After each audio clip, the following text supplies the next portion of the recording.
चले बुलेटिन की शुरुआत करेंगे इस वक्त बड़ी खबर के साथ रायपुर से मिल रही है, जहां भानु प्रतापपुर उपचुनाव में बीजेपी के प्रत्याशी का ऐलान हो चुका है। ये बड़ी खबर आपको बता दें रायपुर से। भानु प्रतापपुर उपचुनाव में बीजेपी के प्रत्याशी का ऐलान। बीजेपी ने ब्रह्मानंद नेताम को उम्मीदवार बनाया है। ये बड़ी खबर आपको बता दें रायपुर से सामने आई, जहां भानु प्रतापपुर उपचुनाव के लिए 17 नवंबर को नामांकन भरना है। छत्तीसगढ़ में अब सियासत का जो सेमीफाइनल है वो शुरू हो चुका है। कांग्रेस खुद को आदिवासियों का हितैषी बताकर शासन कर रही है, तो वहीं भाजपा आदिवासियों के लड़ने को लेकर मादा रखते हुए प्रदेश का सबसे बड़ा विपक्षी दल। ऐसे में पूर्व विधायक हैं ब्रह्मानंद नेताम, जिसके नाम पर बीजेपी ने मोहर लगाई। 17 नवंबर को नामांकन भरना है। बीजेपी ने ब्रह्मानंद नेताम को उम्मीदवार बनाया है। इसके पहले आपको याद होगा कि 4 पर्यवेक्षकों की नियुक्ति कर ली गई थी। भाजपा से उम्मीदवारी को लेकर लगातार रायशुमारी हो रही थी, और ये बड़ी खबर आपको बता दें, पूर्व विधायक हैं ब्रह्मानंद नेताम।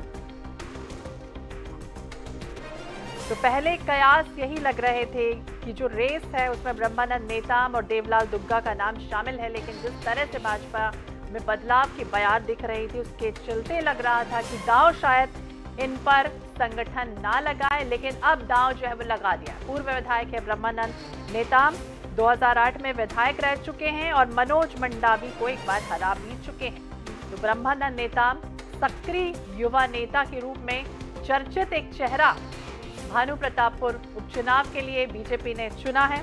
आदिवासी संगठनों में इनकी अच्छी पैठ जो है वो मानी जाती है, और इस बार भाजपा आदिवासी आरक्षण के मुद्दे के साथ चुनावी मैदान में रहेगा। नेताम की समाज में पैठ का फायदा क्या बीजेपी को मिलेगा, ऐसे तमाम सवाल अब उठ खड़े हुए हैं, क्योंकि भानु प्रतापपुर उपचुनाव में बीजेपी प्रत्याशी का ऐलान जो है वो कर चुकी है, और ऐसे में अभी तक कांग्रेस ने फिलहाल नाम का ऐलान नहीं किया है। तो बीजेपी ने ब्रह्मानंद नेताम को अपना उम्मीदवार बनाया है। 5 नामों का पैनल जो था वो शीर्ष नेतृत्व को भेजा गया था, जिसमें अब अंतिम मुहर जो है वो ब्रह्मानंद नेताम के नाम पर लग चुकी है। भानु प्रतापपुर से साल 2008 में विधायक रह चुके हैं। दिवंगत मनोज मंडावी को एक बार हरा चुके हैं। अच्छी पैठ, सक्रिय युवा नेता, और लगातार जिस तरह से वो सक्रिय रहे हैं उसमें एक सर्वे भी बीजेपी ने करवाया था। आपको याद होगा कि एक सर्वे करवाया गया था जिसमें सबसे ज्यादा प्रमुखता से जो नाम था वो ब्रह्मानंद का ही सामने आया था। ऐसे में कयास ज्यादा लगने लगे थे कि आखिरकार भानु प्रतापपुर उपचुनाव से किसको उम्मीदवार बनाया जाए। स्वप्निल गौरखेड़े ज्यादा जानकारी के लिए हमारे सहयोगी हमारे साथ जुड़ गए। स्वप्निल, बड़ा दाव, सक्रिय युवा नेता के रूप में 2008 में विधायक रह चुके हैं, हरा चुके हैं एक बार दिवंगत मनोज मंडावी को। ऐसे में संगठन जिस तरह से सर्वे कराया गया था उस सर्वे में भी ये बात सामने आई थी कि अगर ब्रह्मानंद नेताम को उम्मीदवार बनाए तो कहीं ना कहीं जिस तरह से बीजेपी जो है वो आदिवासी ग्रुप को साधने की कोशिश कर रही है, क्या लग रहा है?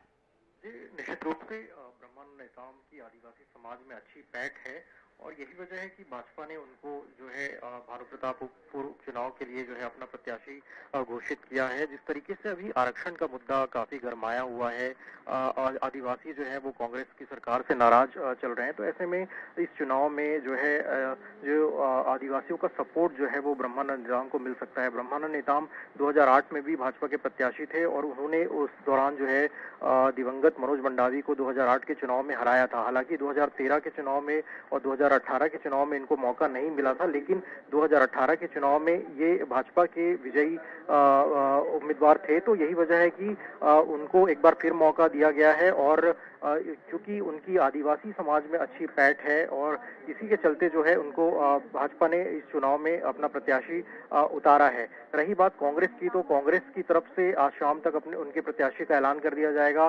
कहा यह जा रहा है कि जो मनोज मंडावी की जो पत्नी है सावित्री मंडावी, उनको जो है टिकट मिलेगी। तो ऐसे में इस उपचुनाव में जो है भाजपा की तरफ से ब्रह्मानंद नेताम और कांग्रेस की तरफ से सावित्री मंडावी के बीच में ये मुकाबला होगा, और 5 दिसंबर को जो है मतदान होना है और 8 दिसंबर को मतगणना होगी। तो मतगणना में जब मतगणना के बाद जो नतीजे आएंगे उससे ये साफ हो जाएगा कि भानु प्रतापपुर उपचुनाव में कौन सी पार्टी जीतती है। लेकिन 2023 के चुनाव के पहले ये जो उपचुनाव हो रहा है वो दोनों ही पार्टी के लिए काफी महत्वपूर्ण चुनाव है। जी, काफी महत्वपूर्ण है क्योंकि कांग्रेस तो खुद को आदिवासियों का हितैषी बताकर शासन कर ही रही है। दूसरी तरफ अगर बीजेपी को हम देखें, सबसे बड़ा विपक्षी दल और आदिवासियों की लड़ने के लिए एक तरह से मादा रखने को तैयार है। लेकिन भानु प्रतापपुर को हम देखें तो कांग्रेस का गढ़ रहा है।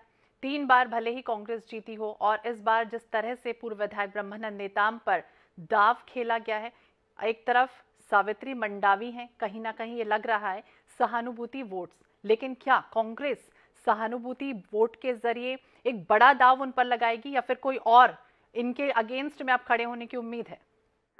आज देखिए, कांग्रेस की तरफ से भी ये बात पूरी तरह से अब साफ होती नजर आ रही है कि कांग्रेस जो है अपना प्रत्याशी जो है वो सावित्री मंडावी को ही जो है मैदान में उतारेगी, क्योंकि अभी उनको अगर चुनाव में उतारेंगे तो उनको जो सहानुभूति लहर है उनकी सावित्री मंडावी को के प्रति लोगों की रहेगी। यही वजह है कि उनको मौका दिया जा सकता है। हालांकि जो सर्वे कांग्रेस ने कराया था उसमें ये बात भी सामने आई है कि कहीं ना कहीं जो लोग जो है वो किसी दूसरे जो नेता को मौका देने की बात जो है वो सर्वे में निकलकर सामने आई थी। लेकिन कल जिस तरीके से फिर कांग्रेस चुनाव समिति की जो दूसरी बैठक हुई थी उसमें 2 नामों का जो पैनल है वो एआईसीसी को भेजा गया था, जिसमें एक बीरेश ठाकुर और दूसरा जो है सावित्री मंडावी का था। लेकिन अभी जो सूत्रों से जानकारी मिल रही है कि शाम तक जो कांग्रेस के उम्मीदवार की घोषणा होगी तो सावित्री मंडावी को ही मौका इसमें दिया जा सकता है। तो फिलहाल जिस तरीके की परिस्थितियां अभी जो है खासतौर पर जो आदिवासी अंचलों में है, आरक्षण एक बड़ा मुद्दा इस समय बना हुआ है और ऐसे में एक तरफ जो है कांग्रेस के प्रत्याशी से जो है सहानुभूति की लहर जो है उनको मिल सकती है, लेकिन दूसरी तरफ अगर आदिवासी जो समाज के लोग जिस तरीके से विरोध कर रहे हैं आरक्षण जिनका जो है 32 से 20% हुआ है, तो ऐसे में जो ब्रह्मानंद नेताम को भी जो है कहीं ना कहीं एक तरह से सपोर्ट मिलता हुआ नजर आ सकता है, क्योंकि यहाँ पर जो है वो उनकी आदिवासी समाज में अच्छी पैठ है, अच्छी पकड़ उनकी आदिवासी समाज में है। तो ऐसे में ये जो भानु प्रतापपुर उपचुनाव है वो काफी रोचक रहने वाला है। रोचक तो रहने वाला है, चुनौतियां भरा भी रहने वाला है। बिल्कुल देखना होगा अब क्या कुछ होता है। कांग्रेस शाम तक ही कह रही है कि उम्मीदवार जो है वो घोषित हो जाएंगे। अब देखना होगा पूर्व विधायक ब्रह्मानंद नेताम और उसके अगेंस्ट कौन खड़ा होता है। बहुत बहुत शुक्रिया स्वप्निल तमाम जानकारी के लिए।